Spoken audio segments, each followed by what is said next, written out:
ठाकुर साहब गांव के सबसे प्रतिष्ठित जमींदार थे, जिनके 3 बेटे थे।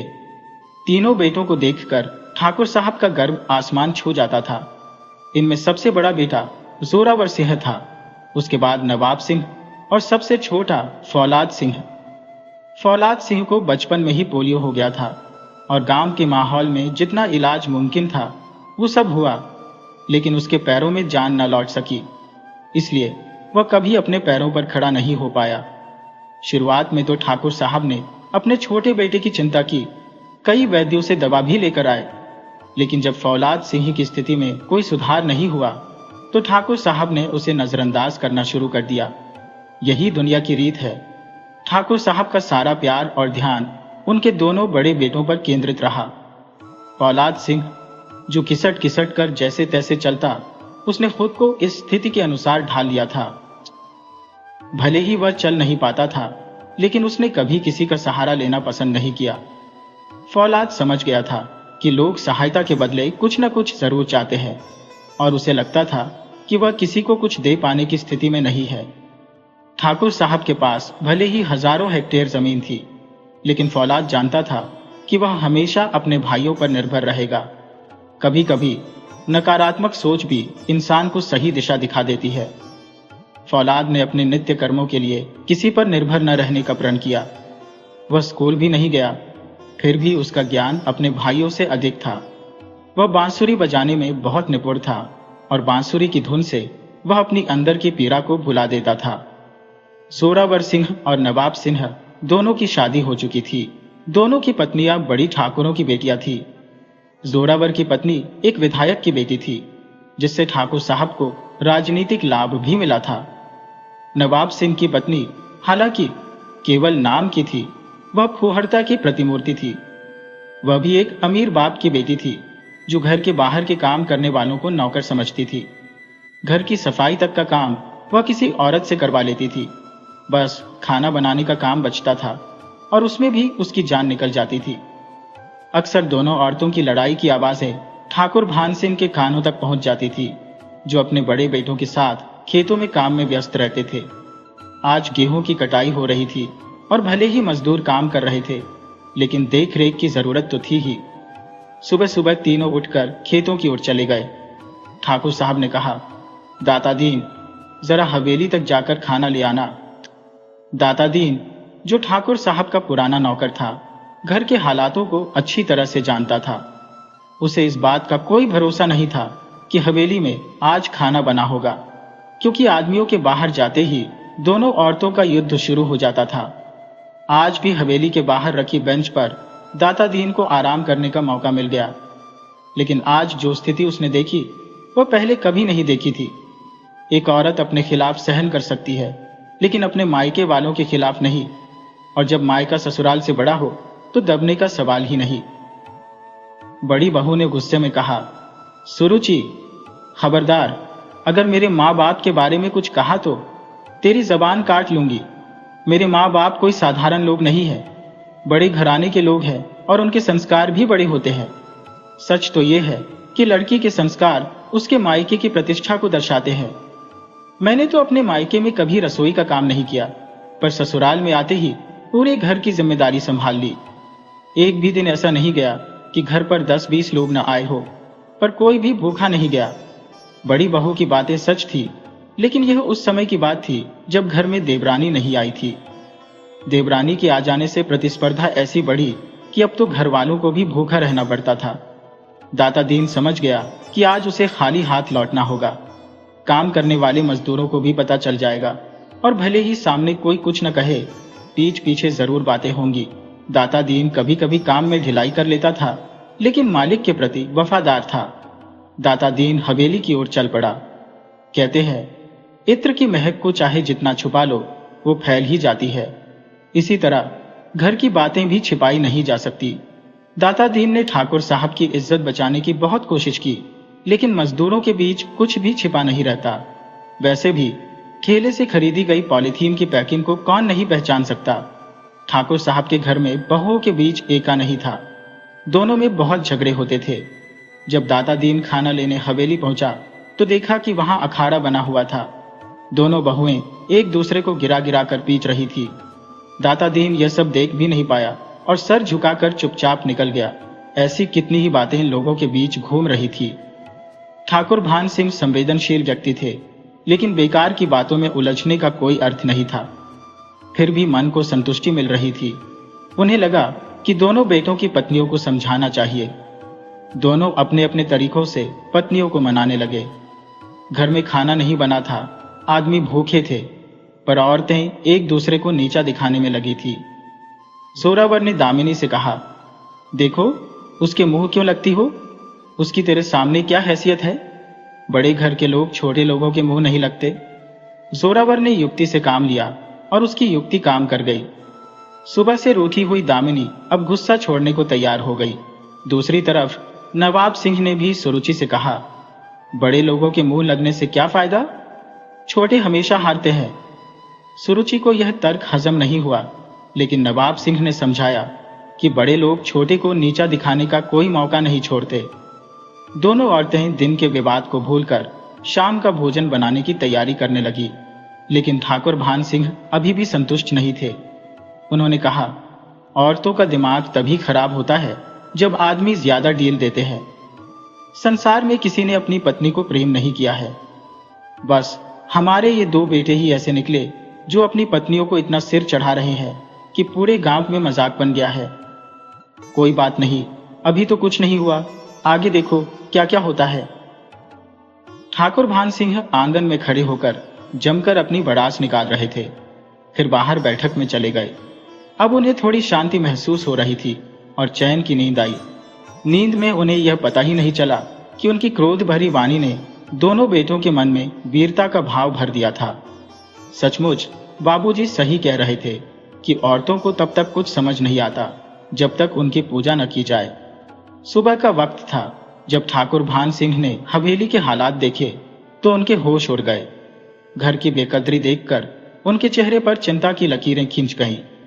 रात को दोनों पतियों ने अपनी पत्नियों पर मर्दानगी दिखाने की कोशिश की थी, पर परिणाम उलटा निकला। काकी, जो इस नजारे की गवाह थी, सब कुछ देखकर ठाकुर भान सिंह के दिल में घबराहट भर गई। उनके बस में न तो दोनों बहुओं से निपटना था, न ही इन हालातों से। बड़े बड़े घरों की बेटियों को बहू बनाना उनके लिए अब भारी पड़ रहा था। ठाकुर भान सिंह के दिल में कहीं न कहीं यह ख्याल था कि उन्होंने बड़े घर की बहुएं चुनकर सही किया है, लेकिन अब वही उनके लिए सिरदर्द बन गई थी। उन्हें एहसास हो गया कि बेटियों का मायका चाहे कितना भी बड़ा हो, ससुराल में वो अपनी चाल चलती है। मगर कोई भी बाप यह कैसे बर्दाश्त करेगा कि उसकी बेटी को ससुराल में परेशानी झेलनी पड़े। ऐसे मामलों में तो अक्सर ससुराल वालों को जेल की हवा खानी पड़ती है, पर दामिनी और सुरुचि का मकसद उन्हें जेल भेजना नहीं था। अपमान का बदला अपमान से ही लेना था। गांव में तो ये बातें हवा में उड़ रही थी, कोई ठोस सबूत नहीं था। ठाकुर भान सिंह का सिर शर्म से झुक गया, लेकिन ये वक्त इस शर्मिंदगी में डूबने का नहीं था, बल्कि इस मुसीबत से बाहर निकलने का था। आखिरकार ठाकुर भान सिंह ने अपनी समझदारी का परिचय देते हुए पूरे मामले को गांव की सीमाओं के भीतर ही रोक लिया। अगर बात बाहर जाती तो सब बर्बाद हो जाता। उन्होंने किसी तरह से खुद को और अपने बेटों को बचा लिया। वक्त बदलते देर नहीं लगती, और उसी हवेली के आंगन में जहां कभी ठाकुर भान सिंह की आवाज गूंजती थी, अब वहां महिलाओं की लड़ाई का अखाड़ा बन गया था।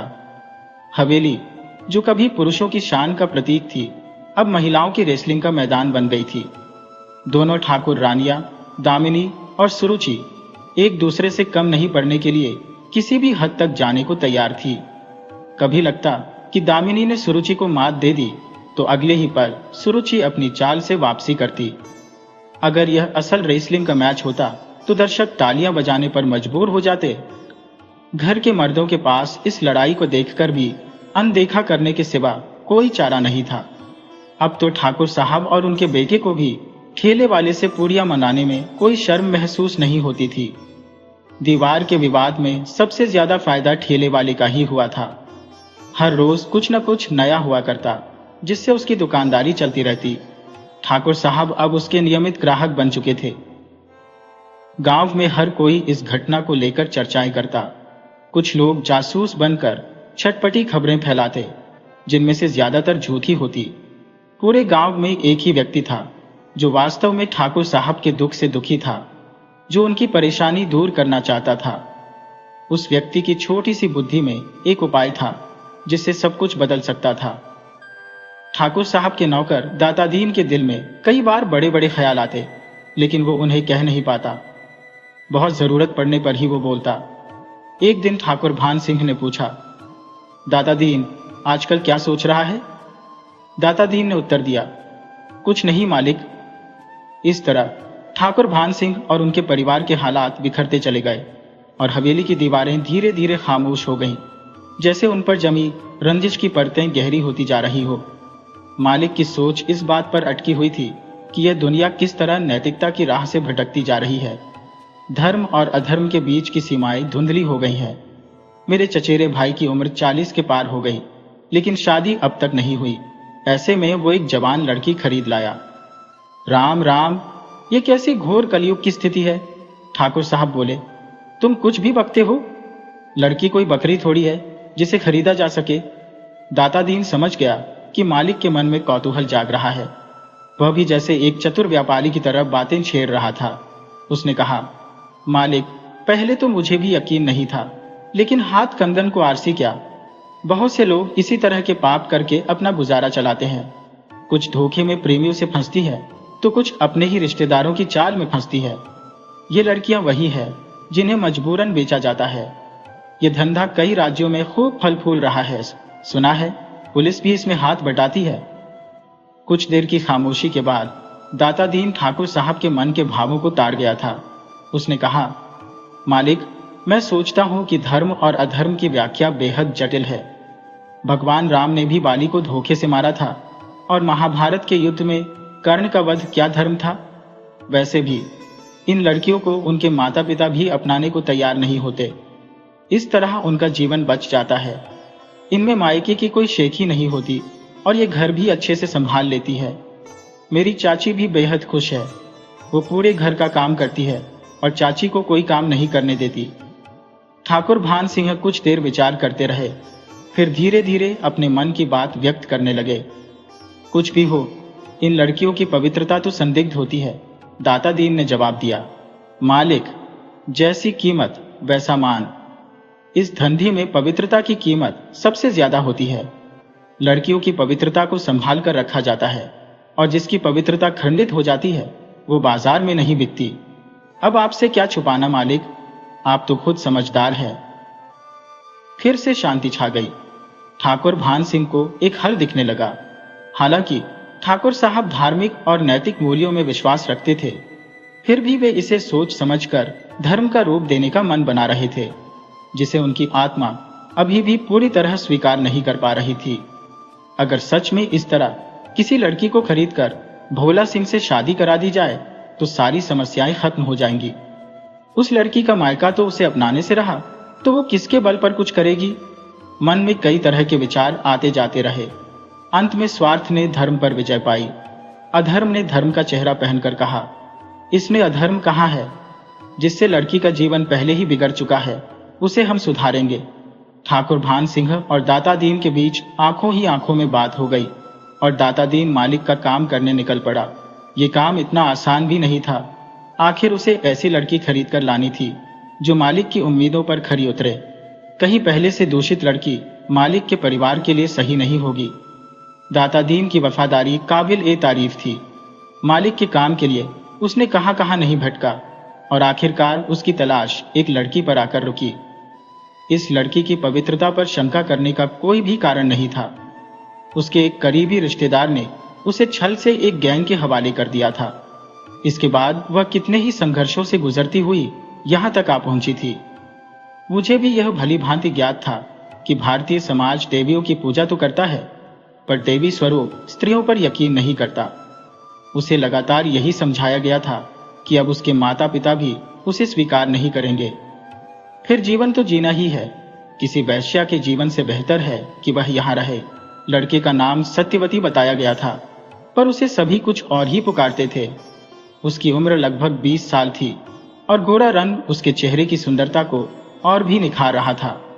वह इतनी खूबसूरत थी कि ऐसा लगता था विधाता ने उसकी रचना करते समय उसकी सुंदरता पर बहुत ध्यान दिया, पर उसके भाग्य पर ध्यान देना भूल गए। कुछ महीनों पहले ही अपने माता पिता की लाडली बेटी किसी और के पाप का दंड भुगत रही थी।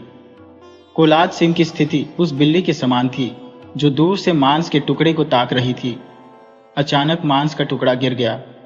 उसकी शादी की तो कोई संभावना नहीं थी, पर उसे इतनी सुंदर दुल्हन मिल गई। सुरुचि ने सत्तो को घर की काम करने वाली नौकरानी से अधिक कुछ नहीं समझा था। अब दोनों बड़ी बहुओं के बीच दोस्ती थी। जो झगड़े की वजह थी वह समाप्त हो गई थी। अब एकजुट होकर चलने से लाभ था। छोटी पर दबदबा बना रहेगा। छोटे लोगों को हमेशा दबाकर रखना चाहिए। देवरानी जेठानी आपस में सलाह करती थी, पर ना तो दामिनी और न ही सुरुचि को सत्तो के अतीत के बारे में कुछ पता था। कभी उसके पिता उसे ढूंढते हुए आ सकते हैं, इस संभावना का कोई आधार नहीं था। आपस में लड़ते लड़ते यह उनकी आदत बन गई थी कि जब तक किसी पर गुस्सा न निकले उनका खाना हजम नहीं होता था। अब इस गुस्से का पात्र सत्तो बन गई थी और इसमें घर के किसी को भी आपत्ति नहीं थी सिवाय फौलाद सिंह के। फौलाद सिंह के दिल में सत्तो के लिए कोई प्रेम नहीं था। सच कहा जाए तो उसके प्रति अच्छे विचार भी नहीं थे। वह तो इस तरह की शादी के पक्ष में भी नहीं था। उसकी नजर में तीनों ने घर के हालात देखकर बाबूजी को बेवकूफ बनाया और अपना मतलब हल किया। इस विषय में फौलाद सिंह की राय कुछ हद तक सही थी। इस व्यापार में दिनों ने भी आर्थिक लाभ कमाया, पर उसने मालिक को धोखा नहीं दिया। परंतु फौलाद सिंह भी एक पुरुष ही था, पुरुष जो कि एक स्त्री की पवित्रता को कभी भी पूरी तरह स्वीकार नहीं करता। फिर सत्तो कितने संघर्षों के बाद उसके पास आई थी।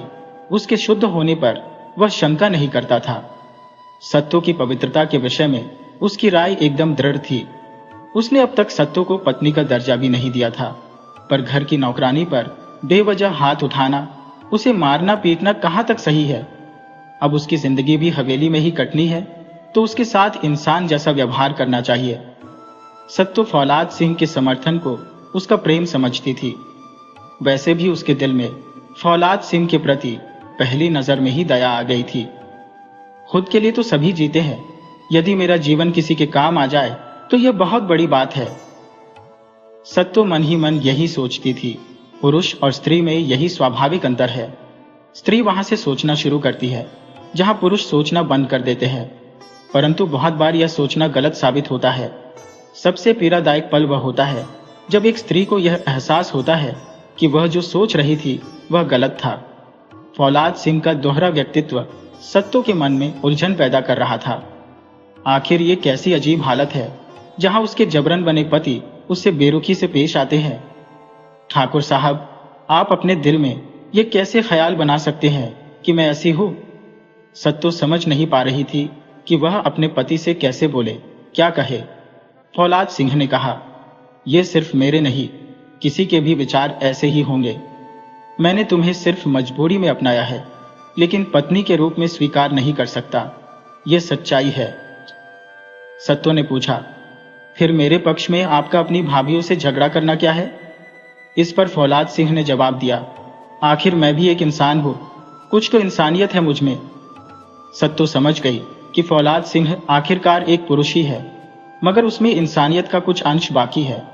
उसने कहा, ठीक है, मैं समझ गई। मैं अपनी पवित्रता का कोई दावा नहीं करूंगी। मैं एक औरत हूं और मर्द कब ऐसी बातों से संतुष्ट हुए हैं। फिर भी हमारे बीच एक इंसानियत का रिश्ता तो बन सकता है।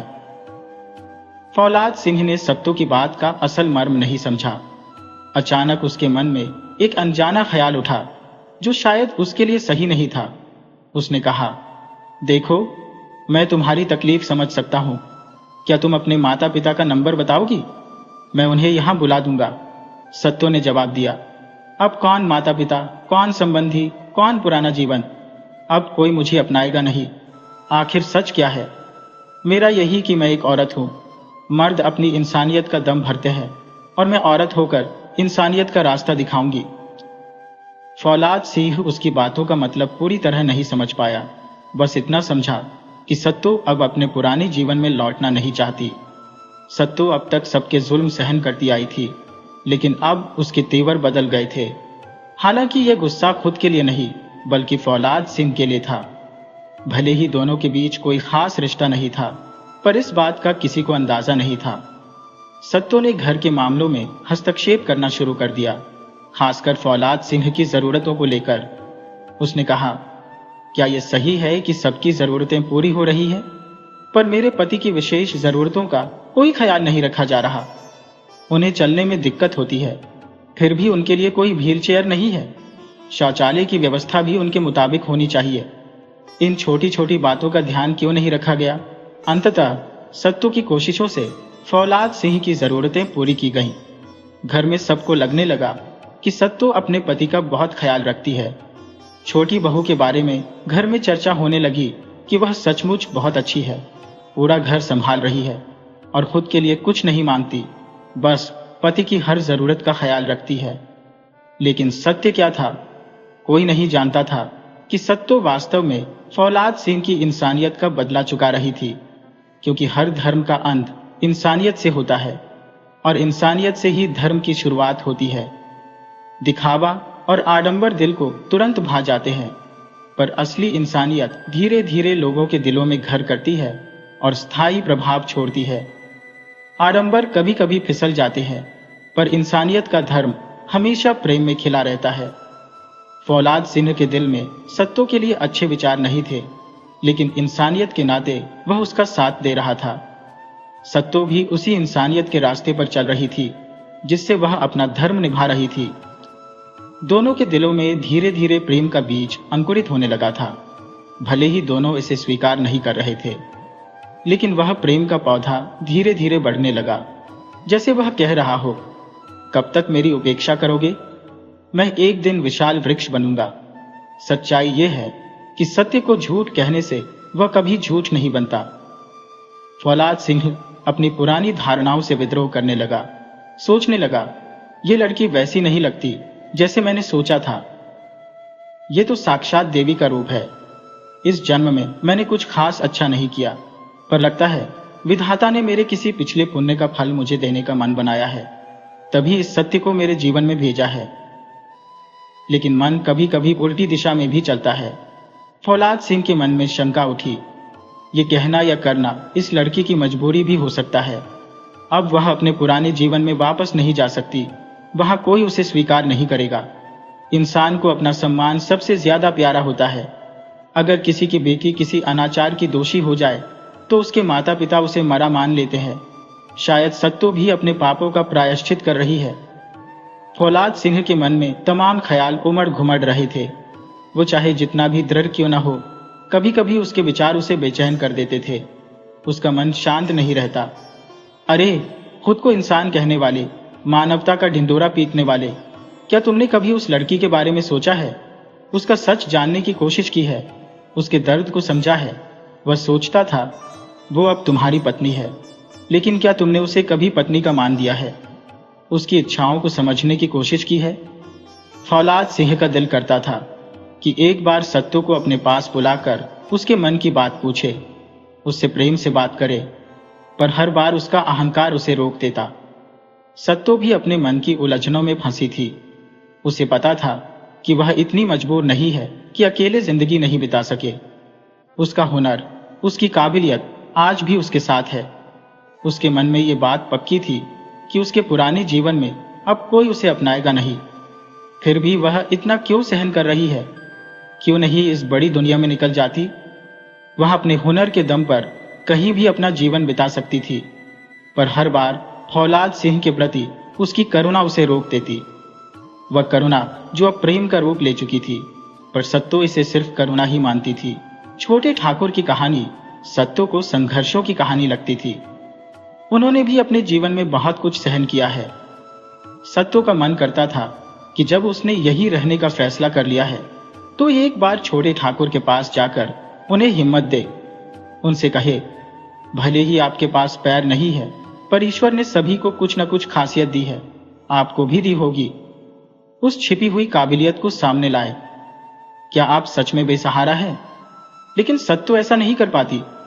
आखिरकार वह भी एक औरत है, अपना अपमान कैसे भूल सकती है? मानवता का कर्ज उतारना एक बात है, पर उससे आगे वो नहीं बढ़ सकती थी।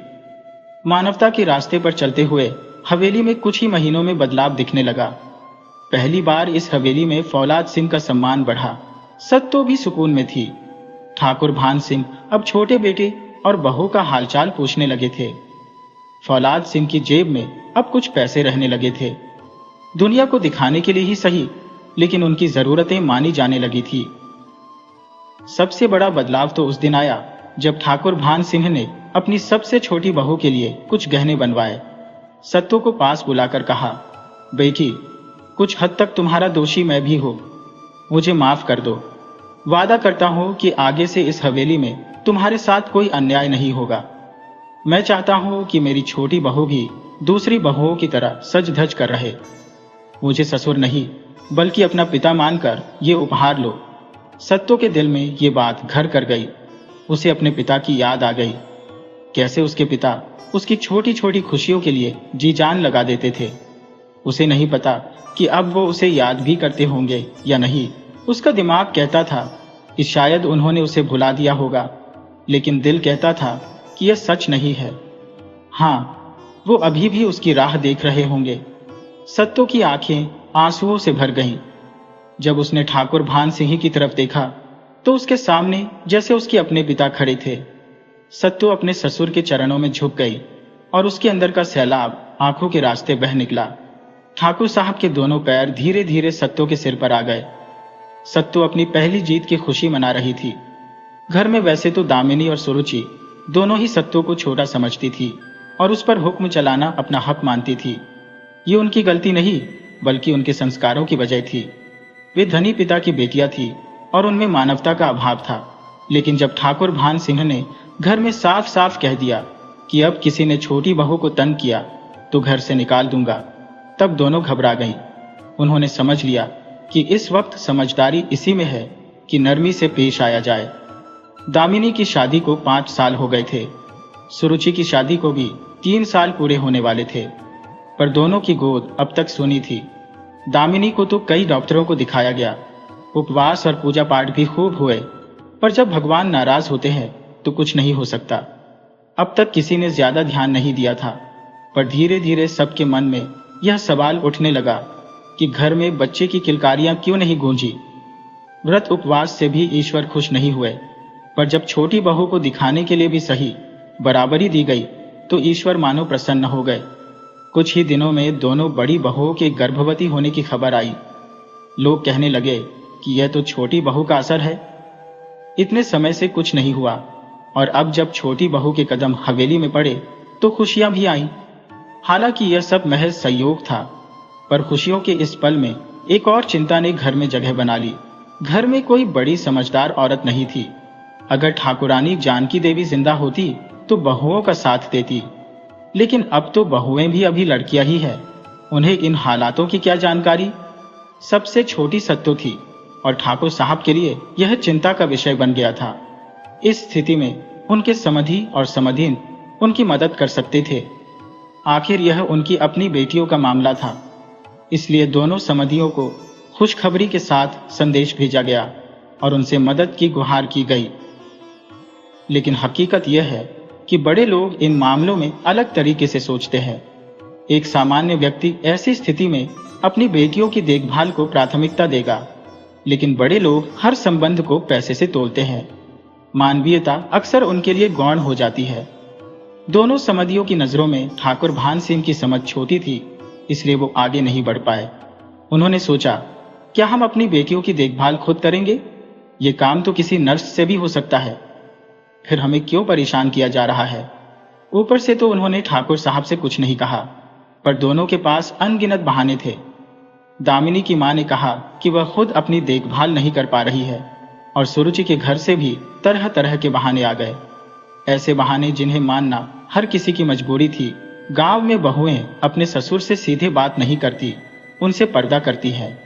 लेकिन जिस दिन ठाकुर साहब ने सत्तो को बेटी का दर्जा दिया, सत्तो ने उन्हें ससुर की जगह पिता मान लिया।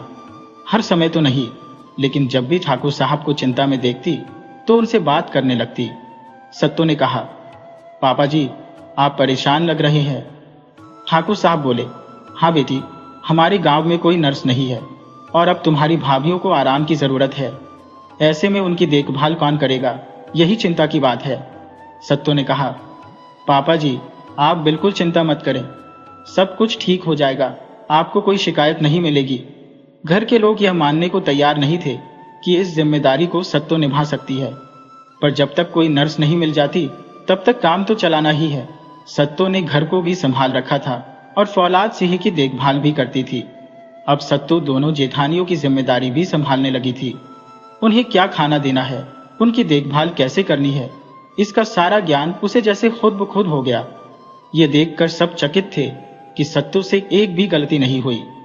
कस्बे की डॉक्टर सविता भी उसके ज्ञान पर हैरान थी। अनुभवी नजरें यह समझ चुकी थी कि सत्तो को मेडिकल फील्ड की अच्छी समझ है, जो यूं ही मुमकिन नहीं हो सकती। आखिर वो दिन भी आ गया जब ठाकुर साहब के घर में बच्चे की किलकारी गूंजी। दामिनी की डिलीवरी का समय था, पर इस खुशी के वक्त एक मुसीबत भी सिर उठा रही थी। डॉक्टर सविता की मुख्य नर्स उस दिन नहीं आई और दूसरी नर्स को आने में वक्त लग सकता था, लेकिन मुसीबत किसी का इंतजार नहीं करती। मौजूदा स्टाफ के साथ डॉक्टर सविता ने अपना काम शुरू किया। तभी उन्होंने देखा कि सत्तो बिना किसी निर्देश के प्रशिक्षित नर्स की तरह काम कर रही थी। उसने मुंह और सिर को ढक रखा था और हाथों में ग्लव्स पहन रखे थे। डॉक्टर को जिस वक्त जिस औजार की जरूरत होती, सत्तो बिना बोले ही उसे थमा देती थी। ऑपरेशन थिएटर में बच्चे की किलकारी गूंजी। डॉक्टर सविता सत्तो के काम करने के ढंग को देख रही थी। सत्तो ने किस तरह नवजात के शरीर से खून और गंदगी को साफ किया, उसे कपड़े पहनाए, उसका वजन किया, उसकी जांच की और फिर उसे कपड़े में लपेट दिया। यह सब देखकर डॉक्टर सविता को यकीन हो गया कि सत्तो एक प्रशिक्षित नर्स थी। इतना हुनर तो सभी नर्सों में भी नहीं होता है। उधर ठाकुर भान सिंह कमरे में इंतजार कर रहे थे। मन ही मन सोच रहे थे कि ऐसे समय में सत्तो कहाँ चली गई। अभी उसका यही होना जरूरी था। तभी सत्तो नवजात को लेकर आई और बोली, बधाई हो पापा जी, आप दादा बन गए हैं, अपने पोते को गोद में लीजिए। ठाकुर साहब ने हाथ बढ़ाया, पर सत्तो ने मुस्कुराते हुए हाथ पीछे कर लिया।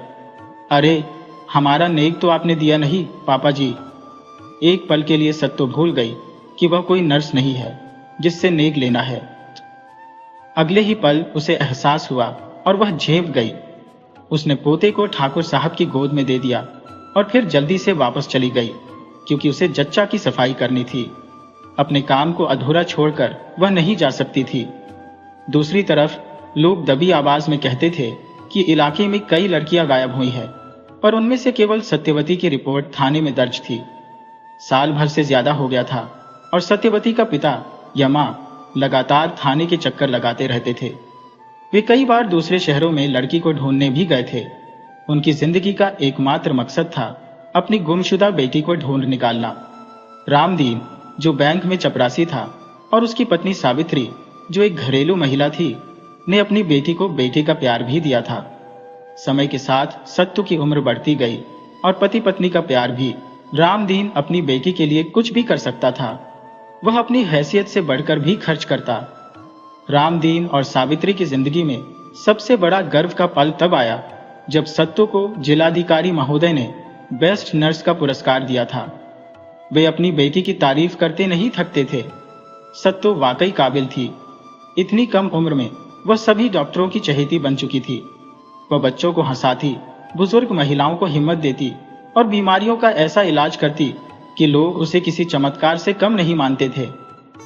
आज वह ठाकुर साहब की छोटी बहू बनकर खुशहाल जिंदगी जी रही है और उसका परिवार उसका सम्मान करता है। पर दूसरी ओर रामदीन और सावित्री को इसकी कोई खबर नहीं है। वे आज भी अपनी बेटी के गम में आंसू बहाते हैं।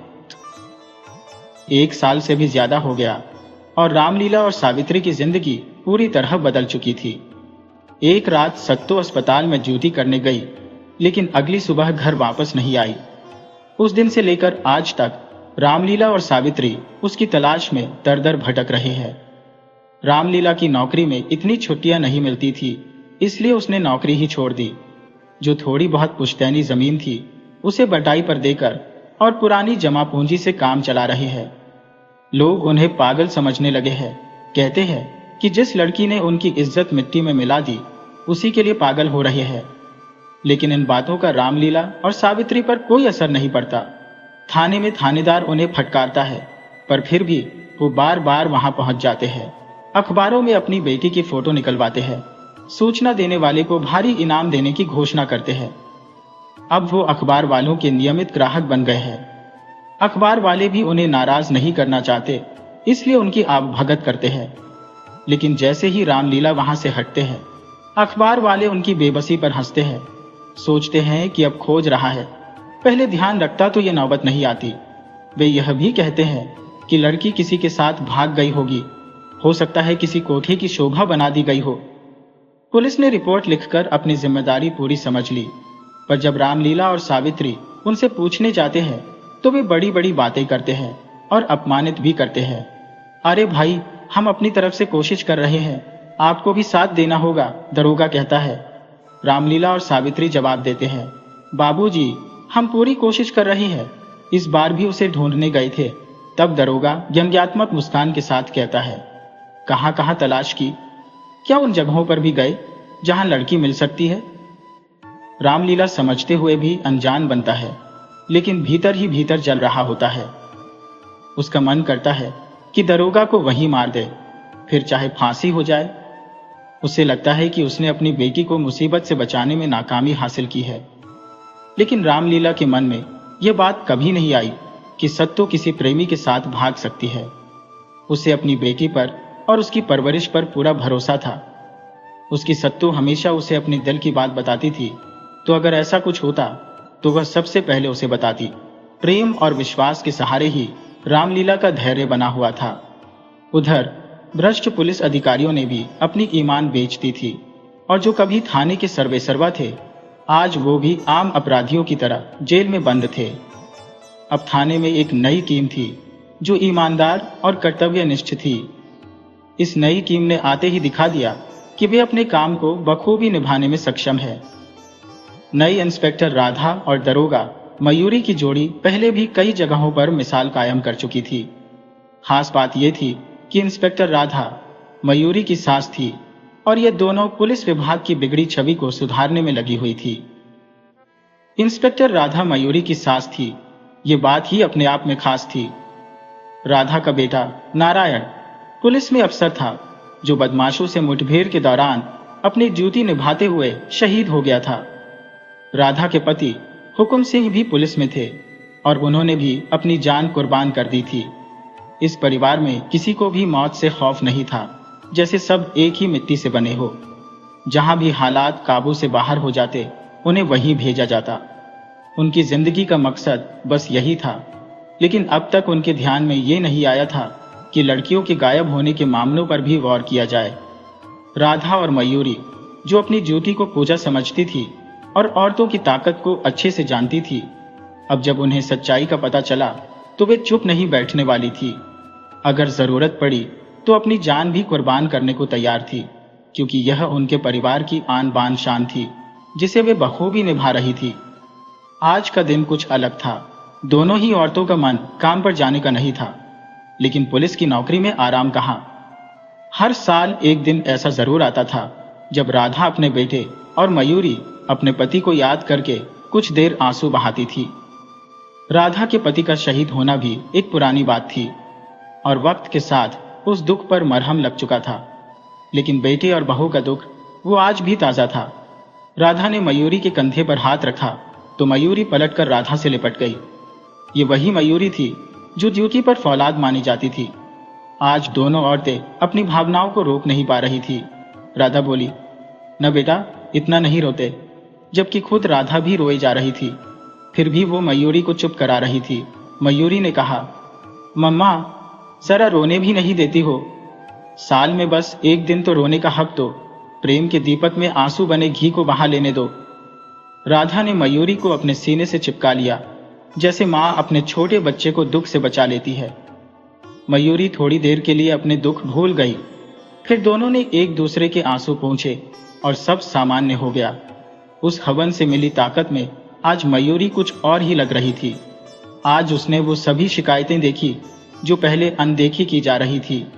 मयूरी ने मुंशी को मुकदमा दर्ज करने का आदेश दिया। वैसे ये काम खुद उसी के लिए सिरदर्दी का सबब बनने वाला था, क्योंकि मुकदमा दर्ज करने के बाद सारी जांच पड़ताल और एफआईआर का जिम्मा भी उसी पर था। लेकिन थाने का रिकॉर्ड साफ रखने का एक ही तरीका था, और वो ये कि ज्यादातर शिकायतों को पड़ी रहने दिया जाए। अचानक एक शिकायत पढ़ते ही मयूरी तुरंत उठ खड़ी हुई। एक हवलदार को साथ लेकर वो सीधे उस पते पर निकल पड़ी। इंस्पेक्टर राधा समझ गई कि जरूर कोई बड़ी बात है, क्योंकि मयूरी की काबिलियत पर उन्हें पूरा भरोसा था। उधर रामदीन और सावित्री कितनी बार थाने गए, लेकिन कभी किसी ने उनसे ढंग से बात नहीं की। आज थाने की दरोगा खुद उनके दरवाजे पर खड़ी थी। रामदीन और सावित्री के लिए यह किसी चमत्कार से कम नहीं था। मयूरी ने पूरी जानकारी जुटाकर रामदीन और सावित्री को दिलासा दिया और वादा किया कि वो खुद सत्तू को तलाश करके लाएगी। रामदीन को ऐसा लगा जैसे आज सचमुच मां दुर्गा उनके घर आई हो। शाम तक मयूरी ने इस मामले की पूरी तहकीकात कर ली थी। सत्तू एक होनहार नर्स थी जो सुबह अस्पताल से घर लौटते वक्त गायब हो गई थी। मुखबिरों से यह भी पता चला कि इस इलाके में और भी लड़कियां गायब हुई हैं।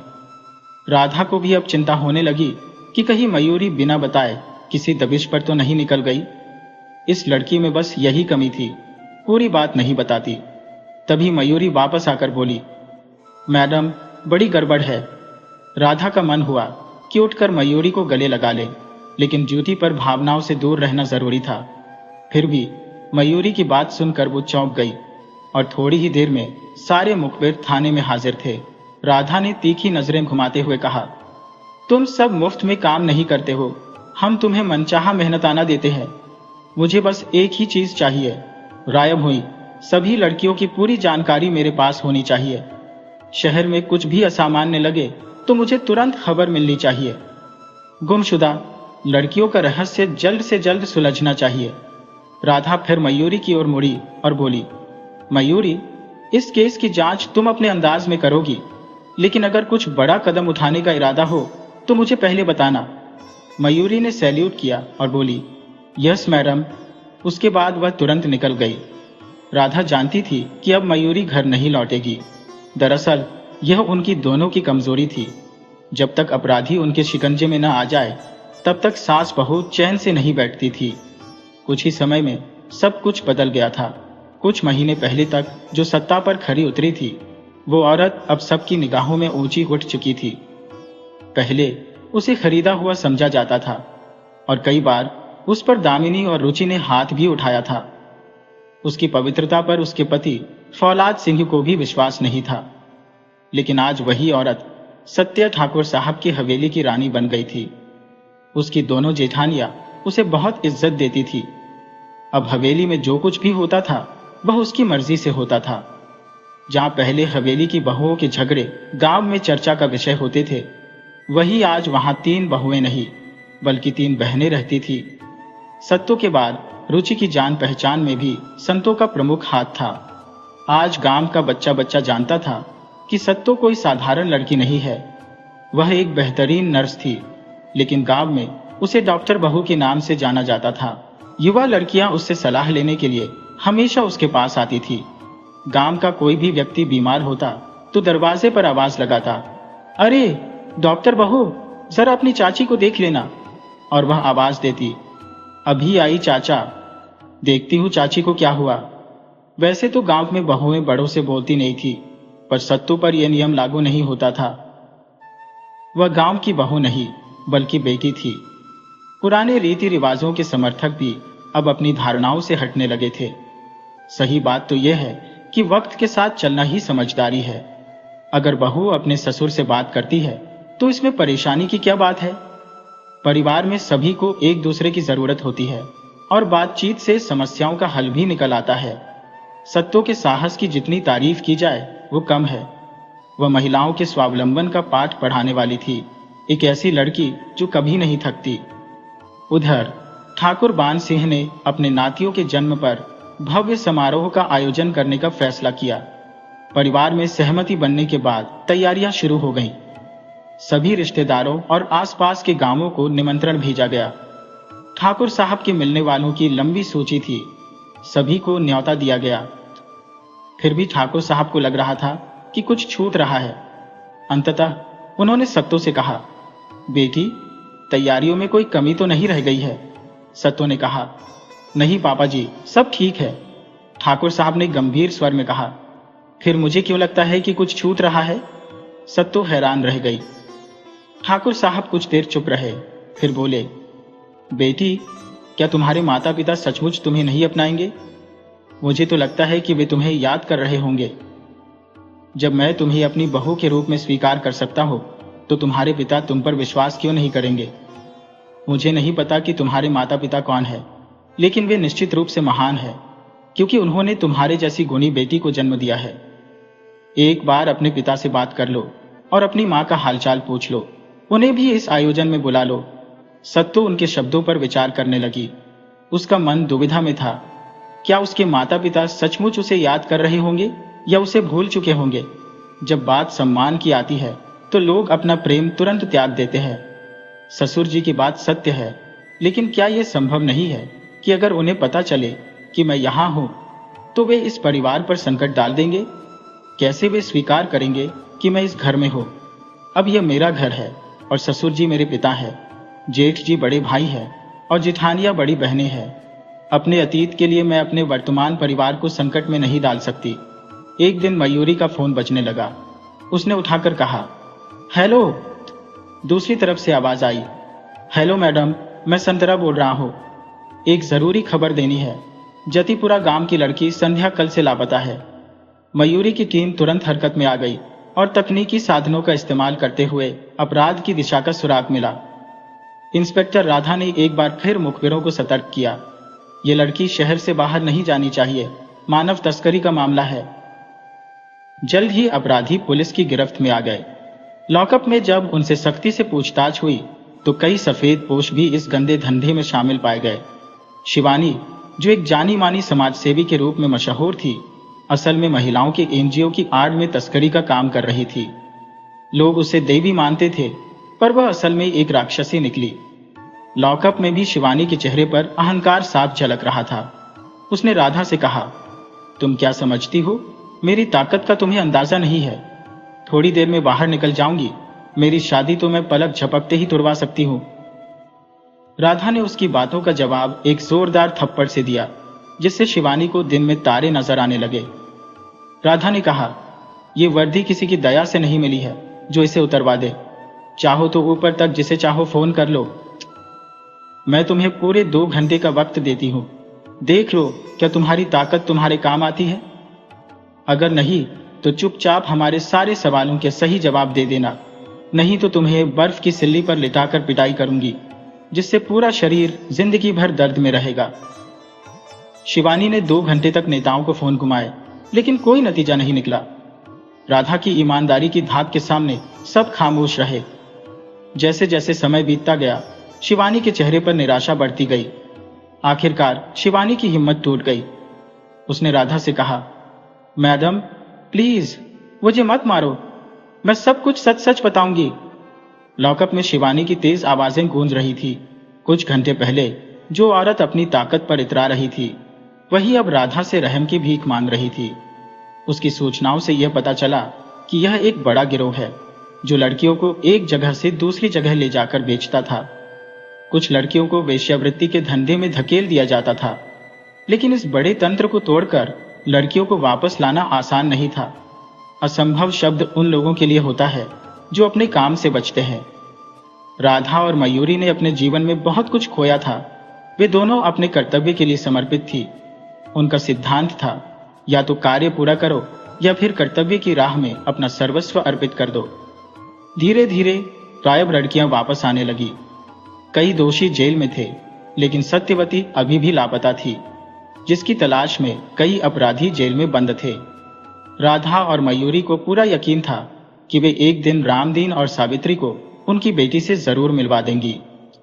उन्हें अपने ऊपर पूरा विश्वास था और वे किसी भी कीमत पर हार मानने को तैयार नहीं थी। फौलाद सिंह रात का बेसब्री से इंतजार कर रहा था। दुनिया के सामने दोनों पति पत्नी रात को एक साथ सोते दिखते थे, लेकिन असलियत में रात होते ही उनके कमरे का माहौल बदल जाता था। सत्तू नीचे जमीन पर बिस्तर लगा लेती थी और जरूरत पड़ने पर फौलाद सिंह का ध्यान रखती, लेकिन उनसे कोई बात नहीं करती। दोनों इतने नजदीक होकर भी बहुत दूर थे। अब तक किसी ने भी पहल नहीं की थी, लेकिन आज फौलाद सिंह वह कदम उठाने को तैयार था। ये दूरियां उन्हीं की वजह से थी। जब सत्तो कमरे में आई तो उसने दरवाजा बंद करके अपना बिस्तर बिछाना शुरू किया। फौलाद उसे रोकना चाहता था, लेकिन उसकी हिम्मत नहीं हुई। शर्म अभी भी उसकी मनह स्थिति पर हावी थी। सत्तो लेट गई और जल्दी ही नींद में डूब गई, लेकिन फौलाद सिंह की आंखों से नींद कोसों दूर थी। बहुत देर तक सोचते सोचते उसका दिल भारी हो गया और उसकी आंखों से आंसू बहने लगे। उसने मजबूत बनते हुए आंसुओं को पोंछा, लेकिन मन की उदासी ने उसे जकड़ लिया। आवाज सुनकर सत्तो जाग गई। उसने गिलास में पानी भरा और फौलाद सिंह की तरफ बढ़ाया। वह उसे इस हालत में देखकर चुप नहीं रह सकी और बोली, पानी पी लीजिए ठाकुर साहब, हिचकी बंद हो जाएगी। सत्तो ने फौलाद की आंसुओं से भरी आंखें देखी थी। एक पल के लिए वह विचलित हो गई। उसका दिल चाहा कि वह अपने पति को संभाले, उसके दुख का कारण पूछे, लेकिन उसने खुद को रोक लिया। दूसरों के दर्द को कम करने वाली औरत अपने पति के दर्द को नजरअंदाज कर रही थी। फौलाद सिंह ने दुखी होकर कहा, तुम्हें मेरी हिचकी दिख रही है, लेकिन ये आंसू नहीं दिख रहे। सत्तो चुपचाप रही, पानी का गिलास हाथ में पकड़े फौलाद सिंह का इंतजार करती रही। उसका मन उसे अधिकार दे रहा था और प्रेम का पौधा अब इतना बड़ा हो चुका था कि वह अपने पति के दुख को नजरअंदाज नहीं कर सकती थी। फौलाद सिंह ने धीरे से कहा, सत्तो, मैं अपनी गलतियों को मानता हूं, मुझे माफ कर दो। क्यों ना हम पुरानी बातों को भुलाकर नए सिरे से शुरुआत करें, अपने प्रेम की कहानी लिखें। सत्तो ने जवाब दिया, ठाकुर साहब, मैं आपकी सब बातें सुनूंगी और अपनी भी कहूंगी, लेकिन पहले आप पानी पी लीजिए और शांत हो जाइए। पानी पीने के बाद फौलाद सिंह सत्तो के बोलने का इंतजार करने लगा।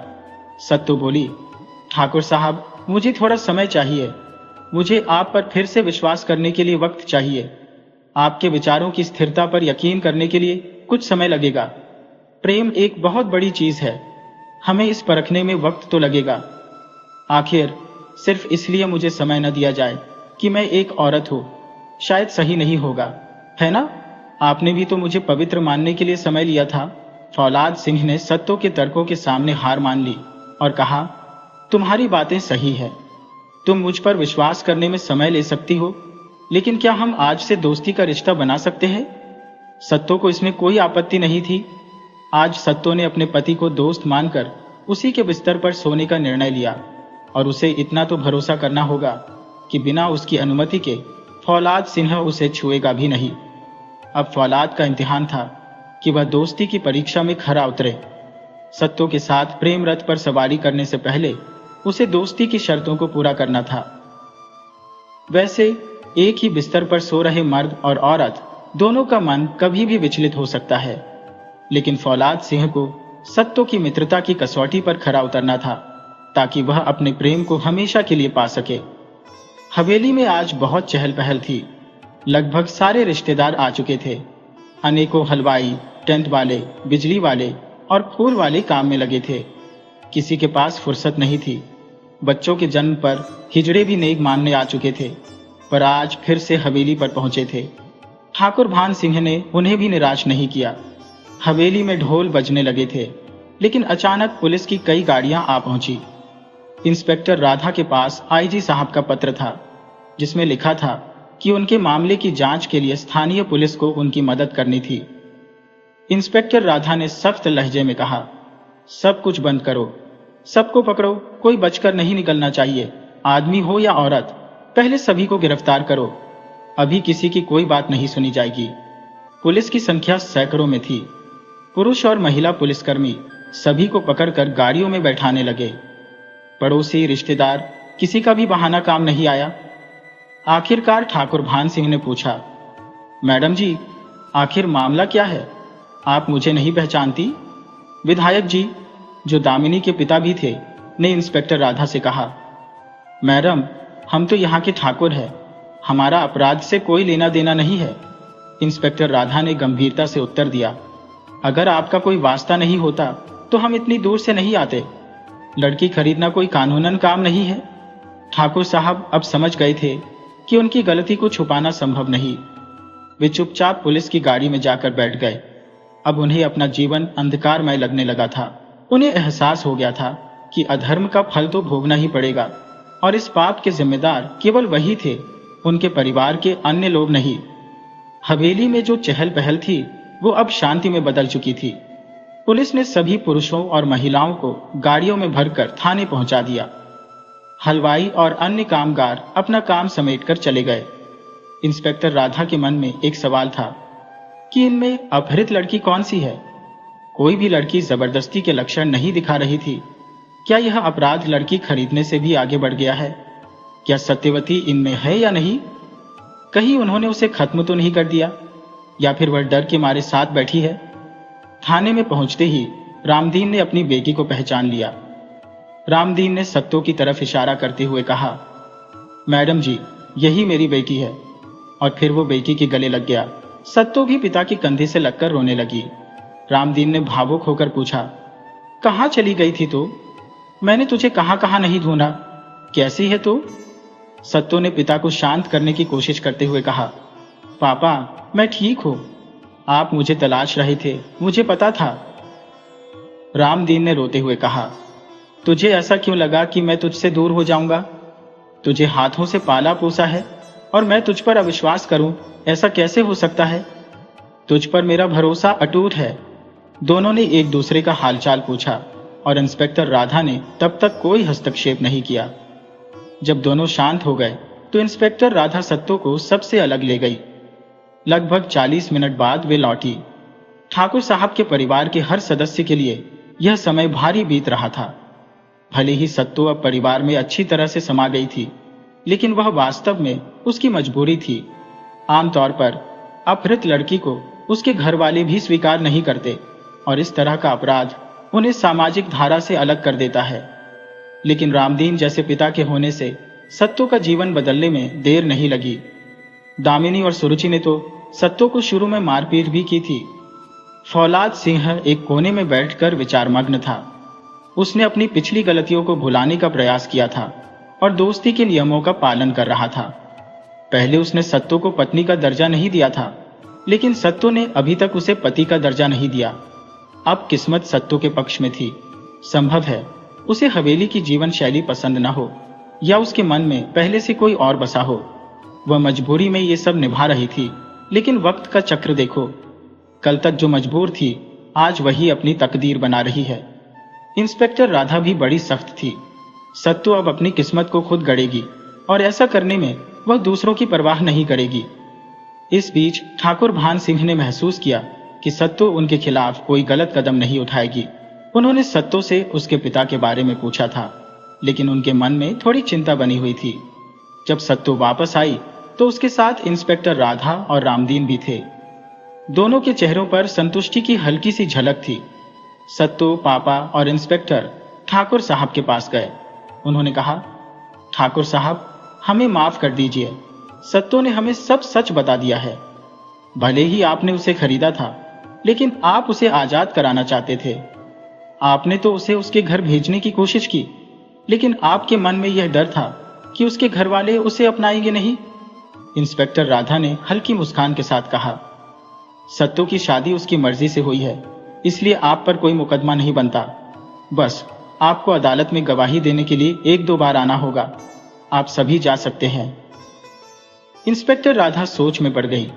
दुनिया में बुरे लोगों के बीच भी कितने अच्छे लोग होते हैं। जहां कई लड़कियों के माता पिता ने पुलिस को सूचना तक नहीं दी, वहीं रामदीन ने अपनी बेटी के लिए सब कुछ छोड़ दिया, नौकरी भी छोड़ दी। इधर ठाकुर साहब ने लड़की को बचाया और उसे अपने परिवार में सम्मान दिया। अब सत्तो की अच्छाई भी उजागर हो गई थी। जिस ऊंचाई पर वो थी, वह बहुत कम लोग जानते थे। ठाकुर भान सिंह पहले से ही सत्तो का आदर करते थे, लेकिन अब वे मन ही मन उसकी पूजा करने लगे थे। पहले उनके पास सब कुछ था, सिवाय बेटी के, लेकिन अब सत्तो के रूप में उन्हें एक बेटी मिल गई थी। ठाकुर साहब की तंद्रा सत्तो की आवाज से टूटी, पापा, आप सही कहते थे। देखो, मेरे पापा मुझे ढूंढते हुए आए। मैंने आपकी बात पर यकीन नहीं किया था, इसीलिए मुझे इतनी परेशानी हुई। मुझे माफ कर दो। सत्तो ठाकुर साहब के पैरों में झुकने लगी, लेकिन ठाकुर साहब ने उसे उठाकर गले से लगा लिया। सामने रामदीन हाथ जोड़कर खड़े थे। ठाकुर साहब उनसे अलग होकर उन्हें गले लगा लिया। अब ठाकुर साहब का आयोजन कुछ समय के लिए रुका जरूर था, लेकिन अब यह आयोजन आज ही होगा। पहले 2 खुशियां मनाई जा रही थी, अब एक खुशी और जुड़ गई थी। छोटी बहू को उसके पिताजी मिल गए थे। आज पहली बार छोटे समधी आए थे। सभी कामगारों को फोन करके बुलाया जा रहा था, लेकिन अब एक और खुशी की बात थी। आज भोला सिंह और सत्तू का प्रेम का पौधा बड़ा वृक्ष बनने की राह पर है। सत्तू अब चाहकर भी भोला सिंह से नजरें नहीं फेर सकती। अब दोनों के सपनों में फौलाद सिंह नित्य हिस्सा बन रहे हैं। दोस्ती से शुरू हुआ ये सफर प्रेम के कुंड तक पहुंच गया है। सत्तू ने अपनी मेहनत और योग्यता के बल पर हमेशा शिक्षकों की चहेती रही। अपने नम्र व्यवहार से सभी सहपाठियों के बीच सम्मानित रही। हमेशा क्लास में टॉप पर रही, लेकिन सेवा भाव के कारण वह जानी जाती थी। प्रशिक्षण के दौरान जूनियर डॉक्टर के रूप में काम करते हुए उसने मरीजों से ऐसा भावनात्मक रिश्ता बना लिया कि ज्यादातर मरीज उसे पसंद करने लगे थे।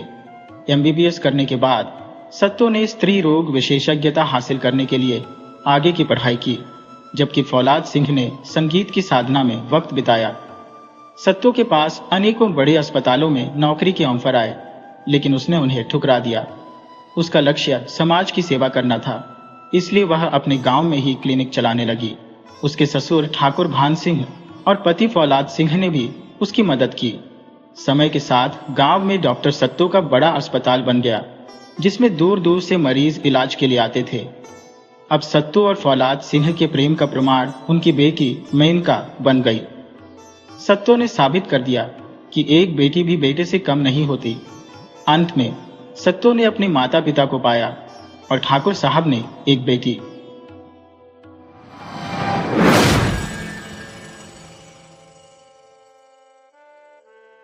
दोस्तों, अगर आपको ये कहानी पसंद आई हो तो कृपया हमारे चैनल को सब्सक्राइब करें, वीडियो को लाइक और शेयर करें